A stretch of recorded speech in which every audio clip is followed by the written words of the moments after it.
I wanted to pop on and just share with you something that happened on the pickleball courts yesterday. As you may know, I am a huge pickleball fan, really a convert from tennis because I just love tennis, outdoor sports, all of that stuff.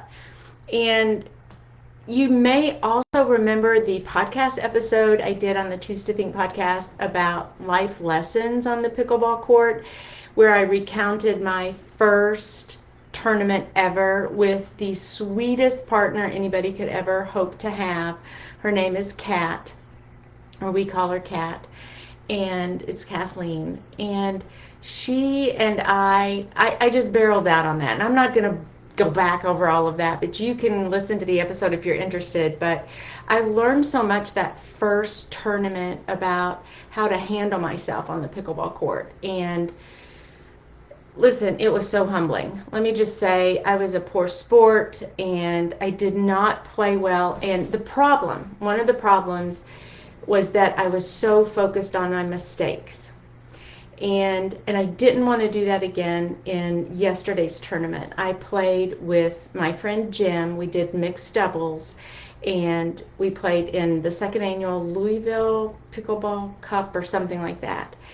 And there were 21 teams in our particular skill level. We played 3.0, and it but I knew I needed to prepare differently because I knew I didn't want to behave like I did back in the tournament at Kirk Levington. I can't remember the name of it, whatever it was, in Lexington. And so I was prepping for that, and it reminded me a little bit yesterday when I was praying before, or the day before, even before we left. I was praying about what was the real issue there, and I was so stuck in concentrating on my mistakes and letting those mistakes just roll over me. And when we concentrate on mistakes, we are not present. And we are so consumed, our mental energy is consumed with what did happen, what could have happened, what didn't happen, what should have happened, what we could have, would have, should have done, right? So I didn't want to do that again. And since the first tournament, I've really been focusing on that and working on that just when I'm on the court in general, because I realized it was such a problem for me that I didn't really know I had. And it totally took the fun out of the game. So this time I wanted to do things differently. And what occurred to me in my prayer time was that when I was focusing on past mistakes in pickleball, it's the same as concentrating on our history in our Christian journey and all the missteps we've taken, our transgressions, where we've tripped and fallen, and it really leads us to no good end when we do that. So I made that little tie-in with our thought life, and it was kind of profound to me. It just suddenly occurred to me. So anyway, yesterday I cannot tell you how, oh my goodness, it made such a difference in my game. And I really tried to just, if I missed a shot, if I just let it go. If I put something in the net, I just let it go and went to the next step. And I kept saying out loud to Jim and to myself, I kept saying, it's one stop. A stop would be like when they have two chances basically to earn a point, and you can only earn points when you serve. So I would say, okay, it's just one stop. So we needed to stop them once to get possession of the ball again. And then if they were on their second one, okay, it's just one stop or one hold away. So it kept bringing my mind back into the present. And then when we were serving, it was just that next point. It's just one point. Let's get this one point. Let's focus on this one play. And I'll tell you something else so interesting, and which is why I titled this particular live, You're Not Too Old. There was a little bit of a mishap at the statistician's table. And this is only the second time that they've run this particular tournament in Louisville, so I'm sure they're still working out all the kinks. But it was fairly major issue.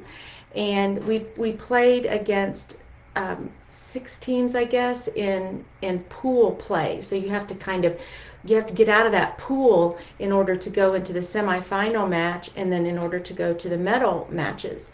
And they only take 2 teams from that pool, so 2 out of 6 teams would advance. There were 3 pools where we were playing in our skill level, and and so we made it out. We actually made it out. I'm not sure if we were the number 1 team out, but we were one of the 2 out. So we made it to the semifinals. And then you have a little bit of a break, and then they call your name on the loudspeaker and tell you which court you're on. So we moved over to these other courts, which were actually pickleball courts, not modified tennis courts, which the lines are crazy, and it's so nice to play on an actual pickleball court. We got over there, and they gave us our partners, that our opponents, we played them, and you had to win 2 out of 3 to 11 points each, and you had to win by 2. And so we played them, and we beat them. And then at the very end, after we did that, our names were called to come to the statistician's table. Apparently, those 2 people, those players, that team, they were not supposed to be in that particular semifinals. They did not make it out of their pool. And they may have thought they did, but somehow there was an error and they did not. So we actually played 2 intense games in semifinals where we've never been in our lives before. We played and we didn't have to. So the nice guy, one of the scorekeepers, statisticians running it over there, when we go over there, he was extremely apologetic, so kind, and he really didn't know what to do, because either way, we now had played more than anybody else. We were destined to play more than anyone else.